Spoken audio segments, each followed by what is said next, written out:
Je dissous l'Assemblée nationale.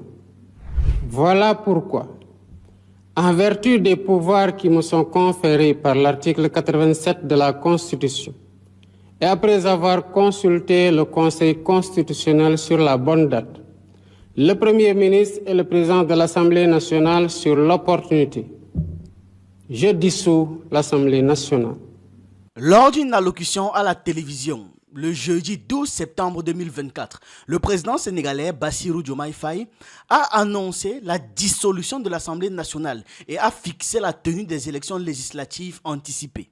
En vertu des pouvoirs que lui octroie l'article 87 de la Constitution, et après l'avoir consulté, comme vous avez entendu, le Conseil constitutionnel, le Premier ministre et le Président de l'Assemblée nationale quant à l'opportunité de cette décision, il procède donc à la dissolution de l'Assemblée nationale. Les élections législatives se tiendront dimanche 17 novembre 2024. Avant qu'on ne continue, sachez que vous pouvez souscrire à la chaîne pour moins de 3 € par mois. Aussi, pour ceux qui veulent se lancer sur YouTube, nous avons une formation très explicative des méthodes les plus efficaces. D'ailleurs, j'ai créé une nouvelle chaîne YouTube appelée Le Jeune Initié où on parle de spiritualité. Tous les liens sont en description. Merci de participer à la croissance en mettant un like à cette vidéo. Revenons au sujet. Cette décision, en fait, pour que vous ayez le contexte, intervient dans un climat de tension très fort entre l'exécutif, donc le pouvoir en place, et la majorité parlementaire, notamment les députés de la coalition Benno Bokk Yakaar, en abrégé BBY, en particulier après le rejet d'une révision constitutionnelle visant à supprimer le Haut Conseil des collectivités territoriales, en abrégé HCCT, ainsi que le Conseil économique, social et environnemental, en abrégé CESE. Le président Faye a expliqué que la dissolution de l'Assemblée nationale vise à permettre au peuple sénégalais de lui accorder les moyens institutionnels nécessaires pour permettre la mise en œuvre de réformes promises. L'annonce a d'ailleurs été faite la veille de la déclaration de politique générale que le Premier ministre Ousmane Sonko devait proposer devant le Parlement, un événement prévu après plusieurs tensions politiques pour le 13 septembre. Les relations conflictuelles entre le pouvoir exécutif minoritaire, le pouvoir exécutif c'est celui de Diomaye Faye, donc, les conflits entre le pouvoir exécutif minoritaire au Parlement et une opposition majoritaire ont créé un climat extrêmement tendu. Tensions qui ont par moments entravé l'action gouvernementale et fait craindre donc la possibilité d'une crise institutionnelle.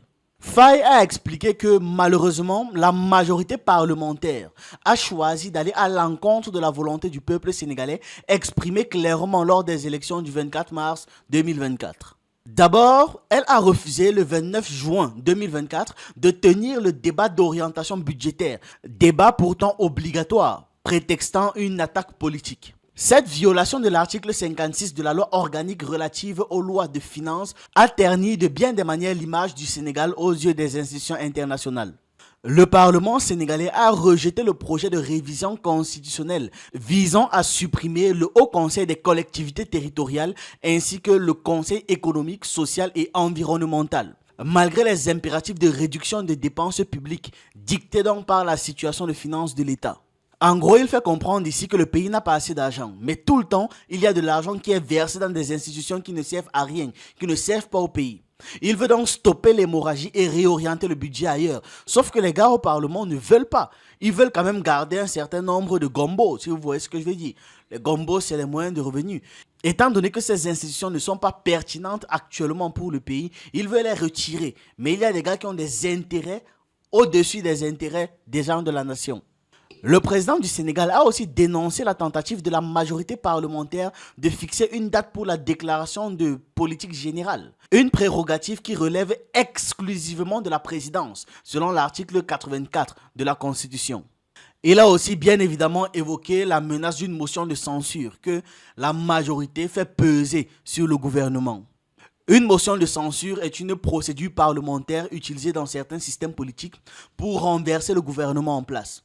Elle est généralement initiée par l'opposition parlementaire pour exprimer sa désapprobation envers le gouvernement en place. Et pour être adoptée, la motion de censure doit recueillir la majorité absolue des voix des membres du Parlement. Si elle est adoptée, le gouvernement est contraint de démissionner.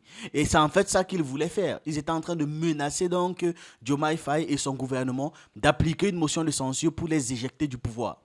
Élu dès le premier tour des élections présidentielles du 24 mars 2024 sur la promesse de changement et de rupture, Bassirou Diomaye Faye a rappelé que la dissolution de l'Assemblée nationale et la tenue des législatives le 17 novembre visent à lui permettre d'obtenir une majorité stable pour pouvoir gouverner, pour pouvoir prendre des décisions sans que les gars actuellement là ne le barricadent de toutes parts.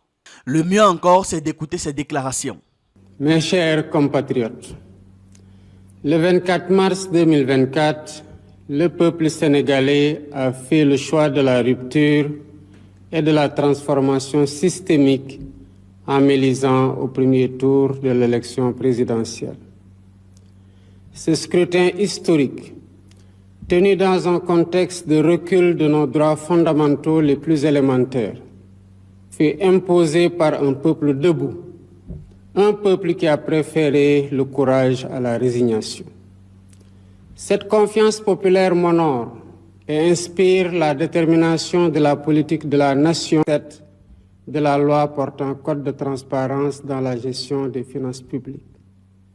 Les résultats de l'audit soumis à ce jour à la Cour des comptes pour validation font ressortir une gestion publique empreinte de légèreté, qui ont occasionné des dérapages volontairement cachés dans la gestion des finances publiques, avec une évolution incontrôlée de la masse salariale, de la dette et des intérêts de la dette, une non-maîtrise des subventions et un dérapage dans les tirages sur les ressources extérieures. Les manquements notés ont entraîné une détérioration grave du cadre des finances publiques de notre pays. Le gouvernement, après échange avec les partenaires techniques et financiers et les autres partenaires, reviendra largement sur le sujet et le rapport approuvé par la Cour des comptes fera l'objet d'une publication. D'ores et déjà, je tiens à assurer que les responsabilités seront situées à tous les niveaux de la chaîne administrative et politique.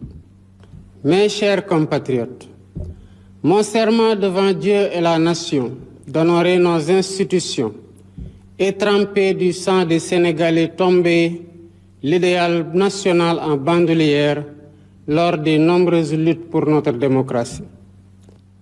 Malheureusement, la majorité parlementaire a décidé de ramer à contre-courant de la volonté du peuple sénégalais, pourtant clairement exprimée au soir du 24 mars 2024.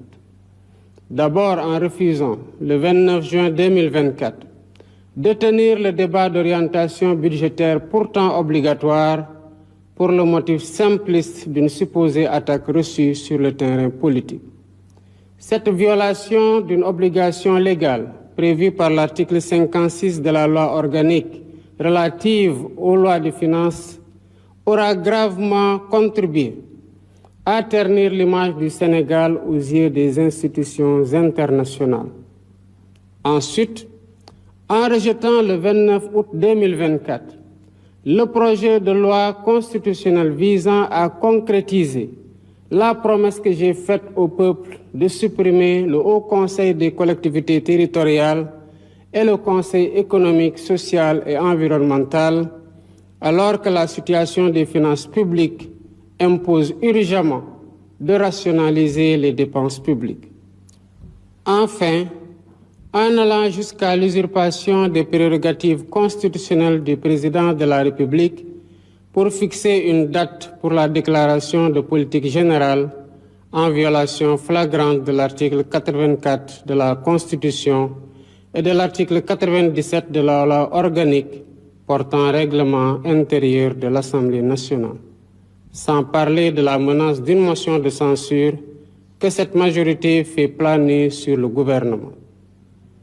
Mes chers compatriotes, en imposant par la force du droit la date du 13 septembre 2024 pour la déclaration de politique générale, il ne s'est pas agi de duper le peuple sénégalais, mais simplement d'asseoir fermement l'autorité de la loi et de rappeler par les actes que l'ordre politique sous mon magistère ne supplantera jamais l'ordre légal. Il y allait donc de mon devoir juridique, éthique et moral de ne céder la moindre parcelle de tolérance aux contenteurs de la loi. J'en ai donc conclu que le gage d'une collaboration franche avec la majorité parlementaire, dans le seul intérêt du peuple sénégalais, était une illusion. Celle-ci ayant décidé de se détourner du peuple pour promouvoir le culte du blocage et ainsi entraver la mise en œuvre du projet sur la base duquel j'ai été élu. Voilà pourquoi, en vertu des pouvoirs qui me sont conférés par l'article 87 de la Constitution, et après avoir consulté le Conseil constitutionnel sur la bonne date, le Premier ministre et le Président de l'Assemblée nationale sur l'opportunité, je dissous l'Assemblée nationale. La date des élections législatives est ainsi fixée au dimanche 17 novembre 2024. Je dissous l'Assemblée nationale pour demander au peuple souverain les moyens institutionnels qui me permettront de donner corps à la transformation systémique que je leur ai promise. Aujourd'hui, plus que jamais, l'heure est venue d'ouvrir une nouvelle temporalité à notre quinquennat. L'article 3 de notre Constitution rappelle que la souveraineté nationale appartient au peuple.